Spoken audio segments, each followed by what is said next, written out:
Você já ouviu falar do JLPT, ou como falam em japonês, Nihongo no Ryokushiken, ou Exame de Proficiência da Língua Japonesa?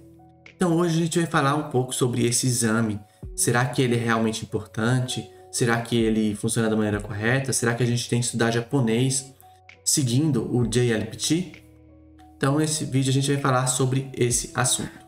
Então, para quem não sabe, todo idioma ele tem um tipo de teste onde a pessoa faz para poder ver a proficiência dela, saber em que nível ela está no idioma.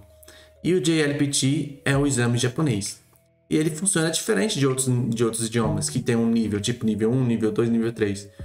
O JLPT tem níveis, só que ao contrário. Então, quando você está no nível 1, por exemplo, você é bem fluente, às vezes sabe mais que o próprio japonês. Agora, se você está no N5, você é um iniciante. Então, é de cima para baixo que funciona a contagem. Então, tem o nível N5, N4, N3, N2 e N1.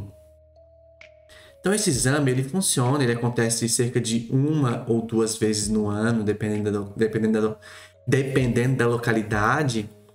E ele tem uma taxa de inscrição e ele tem várias etapas. Então, quando você fazer esse teste, não é só fazer uma provinha lá respondendo alternativa, não.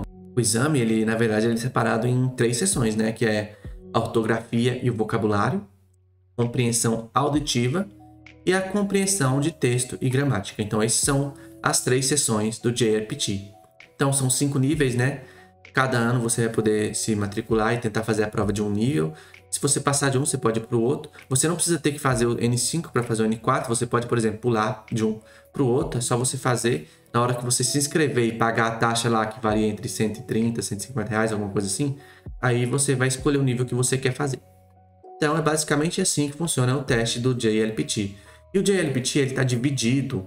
Por exemplo, quando você vai estudar japonês, o JLPT ele divide o número de palavras que você aprende, o número de ideogramas japoneses que você tem que estudar e também dá uma média de horas que você tem que estudar para chegar nesse nível. Eu tenho uma tabela aqui, eu vou deixar no link na descrição também um artigo que fala detalhadamente sobre o JLPT e aqui vem explicando algumas informações interessantes. Por exemplo, aqui fala que no N5 você tem que aprender cerca de 100 ideogramas, a média de 100 ideogramas, e um vocabulário de cerca de 800 palavras. Parece muito, é muito mesmo. Então, às vezes, o básico é mais do que você espera, né? O N5. E, em média, diz que você tem que ter cerca de 150 horas de estudo. Pode ser mais, pode ser menos, depende muito. E não são necessariamente 100 kanjis. Eu me lembro que se você aprender 80 kanji, você já é capaz de passar no N5 muito tranquilamente. Agora, temos o N4, que diz que você vai aprender, em média, 300 kanjis. E vai ter um vocabulário de mais 1.500 palavras. E vai ter que ter pelo menos no mínimo 300 horas de estudo. Basicamente, esse é o N4, o segundo nível da língua japonesa. Você concluiu o N4, você já é capaz de conversar tranquilamente com o japonês, com facilidade. Pode ter algum erro ali, outro ali, tudo bem, mas você já vai ser capaz de entender muita coisa do idioma. Cerca de uns 50% do idioma, talvez, alguma coisa assim. Agora, se você estiver no N3, concluiu o N3, chegar a um vocabulário de 3.750 palavras, mais 650 kanji, no N3 você vai ter em média de uns 1.000 kanji, sabe? Uns 1.000 kanji, umas 4.000 palavras, alguma coisa assim. Se você chegar nesse nível, você vai ter uma habilidade muito grande de conversar e de escutar e de entender o japonês.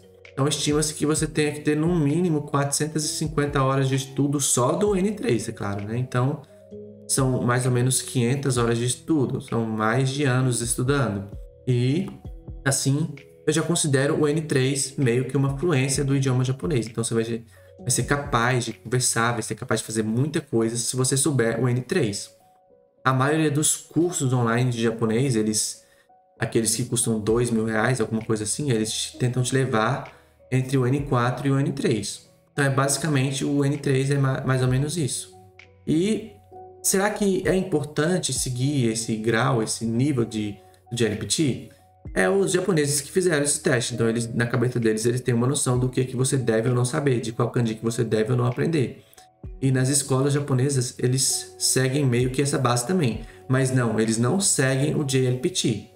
o japonês ele tem um método diferente de aprender os seus ideogramas, de aprender a gramática e tudo mais. Então eles não seguem esse JLPT. Isso é mais para estrangeiros ou para alguma pessoa que precisa de um teste de proficiência por algum motivo, seja japonês ou não. Agora, nas escolas, a ordem que você aprende os ideogramas na escola e tudo mais é diferente da ordem que você aprende o JLPT. Tem algumas semelhanças, muitas semelhanças, é bem parecido, mas também tem umas diferenças. Porque a realidade dos japoneses é diferente da realidade de um estrangeiro que está aprendendo idioma. Então, eles vão precisar aprender certos ideogramas que são de uso comum, que não é de uso comum para um estrangeiro que está falando japonês. Então, é mais ou menos isso. Mas eu também acho que o JLPT ele erra um pouco nesse sentido, porque muitas das coisas que a gente aprende não seguem muito bem a ordem do JLPT. Por exemplo, eu aprendo palavras, eu sei palavras, ideogramas que estão no N2 e tem palavras e ideogramas que estão no N4 que eu não sei. Então, eu não estudei seguindo essa ordem. E eu acho que o usual dela, o uso que você tem da língua japonesa não vai seguir bem essa ordem. Então, eu incentivo você a não ficar apegado muito ao JLPT. O JLPT é se você quer fazer alguma prova de proficiência para algum emprego, para algum visto, alguma coisa assim. Aí você tem que focar em estudar apenas aquelas palavras, estudar aqueles ideogramas. Mas não quer dizer que se você quer chegar à fluência do japonês, que você tem que seguir essa ordem. Que é uma ordem um pouco controversa. Algumas pessoas apoiam, outras não apoiam. Então sempre vai ter isso, né? Sempre vai ter pessoas que vão discordar e outras que vão concordar. Eu sou meio neutro, eu concordo e não concordo com muitas coisas. Mas eu apoio ambos. Tipo, se a pessoa quer aprender japonês sem usar as ordens ou o esquema do JLPT, eu incentivo. Agora, se a pessoa quiser aprender também usando o JLPT, eu também incentivo. Todos têm suas vantagens e desvantagens, como eu falei. O N5 ele é uma das coisas principais. Eu recomendo você aprender tudo que está no N5 inicialmente. Então, se você está aprendendo idioma japonês agora, aprender tudo que está no N5 realmente é vantajoso. Agora, quando já está no N4, N3, você quer fazer diálogos mais avançados, você não vai ter que esperar aprender tudo do N4 para passar para o N3, não. Você pode ficar tranquilo. Consuma material que está relacionado com o que você vive, com o que você estuda, o seu estilo de vida. É como eu falei, se a pessoa quer estudar usando animes ou mangás, como eu falei no vídeo anterior, a pessoa não vai ficar presa a um nível, não. Ela vai ter que ver coisas misturadas de N1, de N5, tudo junto. E são palavras que vão ser usadas no cotidiano. Uma coisa que eu não destaquei. O nível N1, ele é um nível muito avançado mesmo. Avançado para você entender em amplas situações. Então, são coisas que envolvem termos técnicos, termos científicos, termos... vários tipos de termos bem específicos mesmo. Então, eu acho que se você chegar no N2, você já pode se considerar fluente mesmo, capaz de dialogar com os japoneses, entender completamente o diálogo deles. Você só não vai ser capaz de entender algumas situações bem específicas, algumas situações mais difíceis. Agora, cotidiano, um grau avançado da língua japonesa, você vai ter se chegar no N2. É basicamente isso. Esses são os níveis da língua japonesa. Talvez você está se perguntando, né? Eu devo ou não fazer o teste do JLPT? Muitas pessoas fazem o teste apenas para testar seu conhecimento, saber o nível que a pessoa está na língua japonesa. Mas a pessoa pode estar mais avançada, pode estar mais atrás e passar na prova, então não é uma coisa 100%. Mas o objetivo de você ter esse certificado do JLPT é você encontrar empregos no Japão ou no Brasil, facilitar a entrada da universidade japonesa, ter auxílio na hora de tirar outros certificados envolvendo visto, universidade, alguma coisa assim. Você vai ter auxílio se você tiver JLPT. Também traz mais confiança quando você usar o seu japonês. Então, se fizer esse teste, você está confiante de que você está sabendo aquele nível e vai dar mais confiança. O cara sabe N3, então o cara manja. Então, é mais ou menos assim. E também vai permitir que você faça os exames nacionais japoneses envolvendo, por exemplo, enfermaria e outras coisas mais técnicas. Então, é basicamente isso. E vale destacar também que esse certificado ele vale mais do que qualquer curso de japonês que você fizer.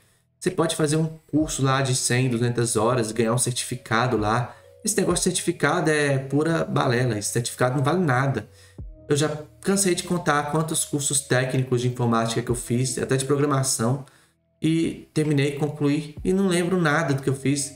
Certificado de curso, qualquer um pode emitir, qualquer um pode imprimir qualquer coisa lá, escrever lá e pronto. Não vale nada certificado de curso. Agora, o JLPT, ele vale mais do que qualquer curso E ele vale no mundo inteiro também, no mundo inteiro. É um certificado que vale no mundo inteiro. Então, essa é a vantagem de você fazer o JLPT. Agora, você não precisa ficar preso nele para estudar japonês. É a minha recomendação. Então, eu espero que vocês tenham gostado dessa explicação aqui do JLPT, gostado do vídeo. Se você gostou, deixe aí nos comentários qual é a sua opinião sobre esse teste. Qual é a sua importância? Você já fez? Qual é o seu nível? Pode comentar aí, sinta-se à vontade. Muito obrigado por ter assistido esse vídeo. Não se esqueça de se inscrever caso não seja inscrito. E também eu recomendo você fazer parte da nossa plataforma Japonês Club, onde a gente ensina japonês do zero ao avançado de várias maneiras diferentes. Então a gente tem vários métodos, vários tipos de aulas dinâmicas para você estudar japonês. É uma biblioteca de aulas de japonês, é um acervo lá, uma área de membros com muito conteúdo. Então eu recomendo você dar uma olhada lá no link na descrição. Então é isso aí. Espero que vocês tenham gostado do vídeo. Muito obrigado e até a próxima.